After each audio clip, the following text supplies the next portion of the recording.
आज मैं movie explain करूंगा द ह्यूमन सेंटिपिड 2009। मूवी के शुरू में हम एक प्रोफेसर जोसेफ हिटलर को उसकी कार में देखते हैं।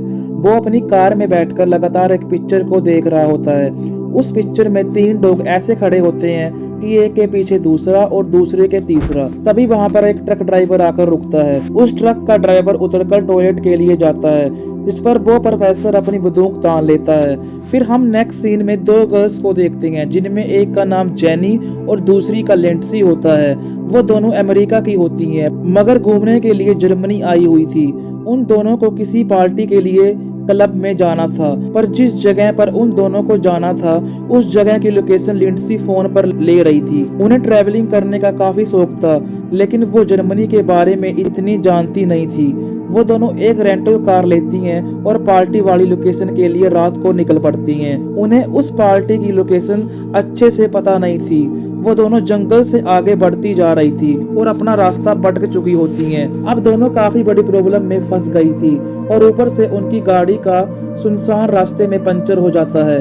तभी वो कार रिपेयरिंग वालों पर फोन करती है, लेकिन जंगल में होने के कारण सिग्नल नहीं आ रहा होता। दोनों ऐसी जगह फंस जाती है जहां कोई आबादी और लोग नहीं होते सिवाय जंगल के। फिर वो दोनों डिसाइड करती हैं कि हमको कार में ही बैठना चाहिए और किसी के गुजरने वाले से हेल्प मांगनी चाहिए। कुछ देर बाद वहां एक कार आ जाती है जिससे वो हेल्प मांगती है। उस कार में एक बुढ़ा आदमी बैठा होता है जो उन्हें देखकर अजीब रिएक्शन करता है, जिसके कारण वो डर जाती है और कार को अंदर से लॉक कर देती हैं। फिर वो कार वहां से चली जाती है। फिर दोनों उतरकर किसी हाउस को ढूंढने लगती है जहां पर वो टेलीफोन से मदद को बुला सके। नाइट भी काफी हो गई थी। वो जंगल से आगे की ओर बढ़ने लगती है। तभी अचानक उनको एक लाइट चमकती दिख जाती है और दोनों उसकी तरफ बढ़ने लगती हैं। तभी वहां अचानक से बारिश पड़नी शुरू हो जाती है। दोनों उस हाउस तक पहुंचने तक काफी भीग गई होती है। जब वो दोनों घर की घंटी बजाती है तो अंदर से वो ही प्रोफेसर निकल कर आता है, जो कि हमें मूवी की स्टार्टिंग में दिखाया गया था। वो दोनों अपने सारी प्रॉब्लम को उस प्रोफेसर को बताती हैं। उनको कहती है जल्दी से कार रिपेयरिंग वालों को फोन करें। दोनों अकेली थी, इसलिए प्रोफेसर उन्हें अंदर बुला लेता है। उस प्रोफेसर के हाउस में काफी अजीब तस्वीरें थी जिनको वो काफी गौर से देख रही थी। वो सारी तस्वीरें काफी अजीब थी। फिर प्रोफेसर उन्हें पूछता है कि तुम ट्रैवलर हो, जिसमें वो कहती है कि हम न्यूयॉर्क के रहने वाली हैं और यहाँ जर्मनी घूमने आई हैं। वो गर्ल्स दोबारा प्रोफेसर को कार सर्विस वालों को फोन के लिए बोलती है। उनसे फिर सवाल कर पूछता है क्या तुम दोनों रिलेटिव्स हो?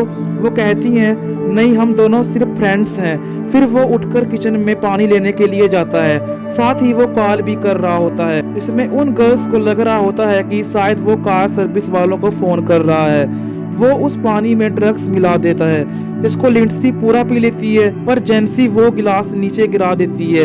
यह देखकर प्रोफेसर काफी गुस्सा हो जाता है। उस गिरे पानी को साफ करने के लिए वो बेसमेंट में जाता है, जहां जाकर वो एक इंजेक्शन को भरता है। इधर दूसरी साइड लिंडसी को इस ड्रग का असर शुरू हो गया था, पर जेनी को इसका असर नहीं होता और वो फिर प्रोफेसर को फोन करने को बोलती है, लेकिन वो उसे मना कर देता है और वो जल्दी से वो इंजेक्शन जेनी की गर्दन में लगा देता है, जिससे वो वहीं बेहोश हो जाती है। फिर जब एक दिन प्रोफेसर अपना ब्रेकफास्ट कर रहा होता है, इधर जेनी और लिंडसी को होश आ जाता है। वो खुद को उस प्रोफेसर के सिगरेट लैब में बंदी पाती है।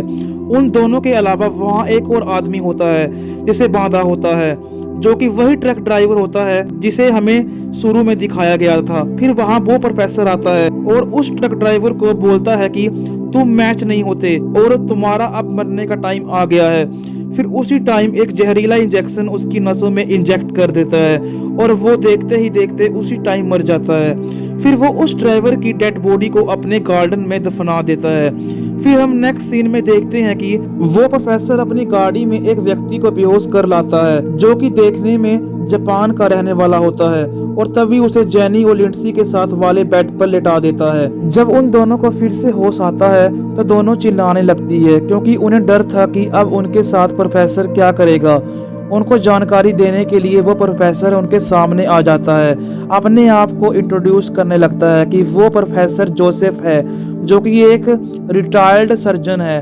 वो एक ऐसा डॉक्टर था जिसका प्रोफेशन बड़ा अजीब था, जिसमें जिंदा चीजों को अजीब तरीके से जोड़ना था। अब से कुछ टाइम पहले उसने 3 डॉग्स को एक के पीछे एक कर जोड़ दिया था, और वो मेंटल प्रोफेसर यही एक्सपेरिमेंट जैनी लैंडसी और उस जापानीज लड़के पर करने वाला था, क्योंकि उन तीनों की स्किन टिश्यूज आपस में मैच हो रहे थे।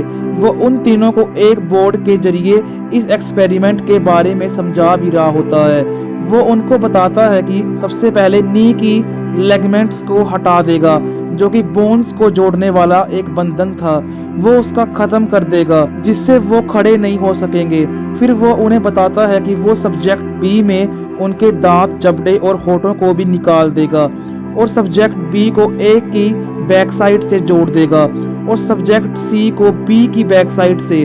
फिर वो उनके हिप की स्किन को उतारकर उनके जबड़ों की स्किन को वहां पर लगा देगा। तीनों को वो ऐसे जोड़ देगा जैसे कि उसने एक स्केच बनाया होता है, जिससे यह होगा कि सब्जेक्ट ए कोई खाना खाएगा तो वो उसके शरीर से होते हुए वेस्ट बनकर सब्जेक्ट बी के मुंह में चला जाएगा, और वो वेस्ट मटेरियल बी से होता हुआ सब्जेक्ट सी के मुंह में चला जाएगा। उसका ये एक्सपेरिमेंट काफी गंदा था, जो कि नॉर्मल इंसान तो हरगिज नहीं कर सकते।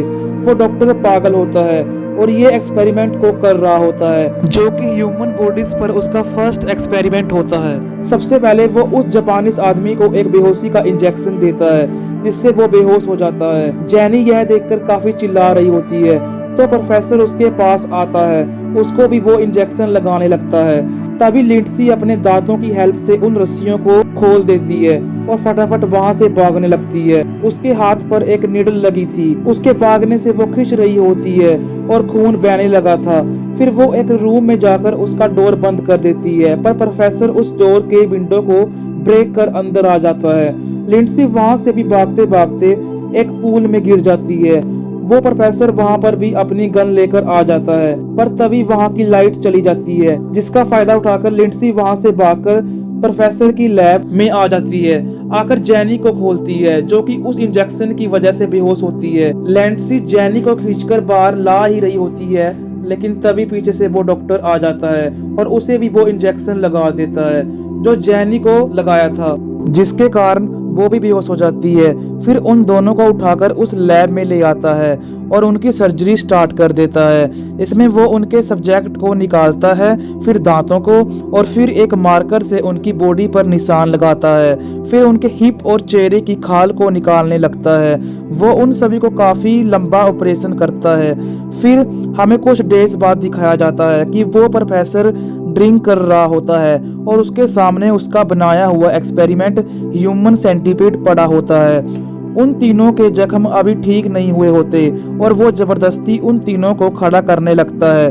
वो तीनों इस तरीके से जुड़े होते हैं, जिसमें सबसे पहले वो जापानीज आदमी, सेकंड पर लिंडसी और लास्ट में जैनी होती है। जैनी, जो कि सबसे लास्ट में थी, वो सेंटीपीड की लास्ट हिस्सा बन गई थी। उन सभी को काफी तकलीफ महसूस हो रही होती है, लेकिन वो साइंटिस्ट उनको खड़ा कर कर उनकी इमेजेस खींच रहा होता है। वो उन तीनों को एक मिरर में दिखाता है, जिसमें वो अपने आप को देखकर काफी रो रहे होते हैं। वो साइंटिस्ट उन सभी को एक पिंजरे में रखकर जानवरों जैसा व्यवहार कर रहा था। काफी दिन बीत जाते हैं और वो उस जापानीज को खाना ऐसे देता है जैसे कुत्तों को दिया जाता है। वो प्रोफेसर उनके साथ काफी बुरा व्यवहार कर रहा होता है। फिर एक दिन वो उन तीनों को बाहर लेकर खड़ा होता है। फिर अगले जापानीज आदमी को वॉशरूम जाने की जरूरत होती है और फिर उसका सारा ह्यूमन वेस्ट लिंडसी के मुंह में चला जाता है और मजबूरन लिंडसी को उसे निकलना पड़ता है, क्योंकि वो कर भी कुछ नहीं सकती थी। फिर एक दिन वो साइंटिस्ट उन तीनों को चेक करता है, जिसमें उसे पता चलता है कि जापानीज आदमी तो सही है, पर लिंडसी को कॉन्स्टिपेशन हो गया है, क्योंकि लिंडसी उस आदमी का वेस्ट मटेरियल डाइजेस्ट नहीं कर पा रही थी। और साथ में जैनी, जिसने कोई खाना अभी तक नहीं खाया था, जिसे वो कमजोर होती जा रही थी। वो प्रोफेसर जैनी की जगह को चेंज करने की सोच ही रहा होता है कि तभी दरवाजा खटखटाने की आवाज आती है। खोलने पर वहां पर पुलिस ऑफिसर होते हैं। वो पुलिस वाले यहाँ पर जैनी और लिंडसी को ढूंढने आए थे, जो कि काफी दिन से गायब थे, और उन्हें उनकी कार प्रोफेसर के घर से थोड़ी ही दूर मिली थी। प्रोफेसर उनको बताता है कि वो एक डॉक्टर है और वो अपनी फील्ड में इतना बिजी रहता है कि बाहर जाने का टाइम नहीं मिलता और वो उन लड़कियों के बारे में कुछ नहीं जानता। प्रोफेसर उन ऑफिसर्स को कुछ पीने के लिए पूछता है तो वो कहते हैं कि उन्हें कॉफी पीनी है। वो जवाब देता है कि नहीं, तुम लोगों को सिर्फ पानी मिलेगा। पर उन पुलिस वालों को उस पर शक भी हो रहा था। फिर प्रोफेसर उनके पानी में ड्रग मिलाकर ला रहा होता है तो एक पुलिस ऑफिसर उसे बताता है कि किसी ने तुम्हारे घर से उन गायब लड़कियों की आवाजें सुनी हैं और तुम्हारी कार भी उस ट्रक के पास से मिली है जिसका ट्रक ड्राइवर भी काफी टाइम से गायब है। ये सुनकर वो चिल्लाने लगता है और उन्हें पानी पीने को कहता है और वो उस गिलास को फेंक देते हैं। अब वो टॉवल का बहाना बनाकर इंजेक्शन लेने जाता है ताकि वो उनको बेहोश कर सके, लेकिन अब की बार वो उन पुलिस ऑफिसर के सामने एक्सपोज हो जाता है और उन्हें कहता है कि आप किसी को भी बिना कसूर परेशान नहीं कर सकते और बगैर किसी केस के तुम लोग मेरे पास इंजाम नहीं लगा सकते।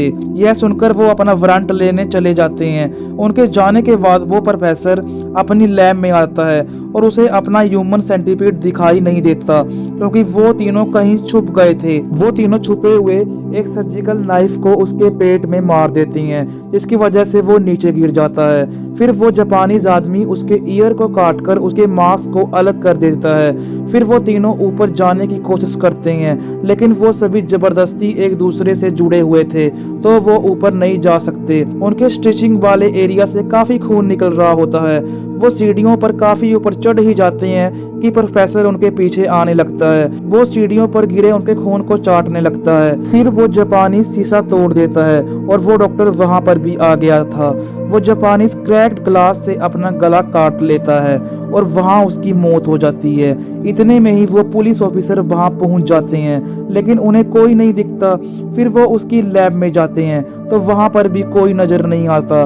फिर उनमें से एक ऑफिसर को उस मेडिसिन का असर होना शुरू हो जाता है, वो ड्रग जो उसने उसे पानी में मिलाकर दी थी। दूसरा ऑफिसर को ढूंढने पर वो तीनों उसे मिल जाती हैं लेकिन उनकी हालत काफी खराब थी। फिर वो ऑफिसर उस प्रोफेसर को पकड़ने के लिए जाता है जो कि पूल के पास बैठा होता है और उसके साथ वाला ऑफिसर भी मारा गया होता है। फिर प्रोफेसर मरे ऑफिसर की गन से उस ऑफिसर को गोली मार देता है और रिप्लाई में वो ऑफिसर प्रोफेसर जोसेफ को भी गोली मार देता है। दोनों वहीं पर मर जाते हैं। डॉक्टर जोसेफ के बनाए हुए ह्यूमन सेंटीपीड के अलावा वहां पर कुछ नहीं बचता। ये उस डॉक्टर के घटिया सोच का एक्सपेरिमेंट था और यहीं पर हमारी मूवी की एंडिंग हो जाती है।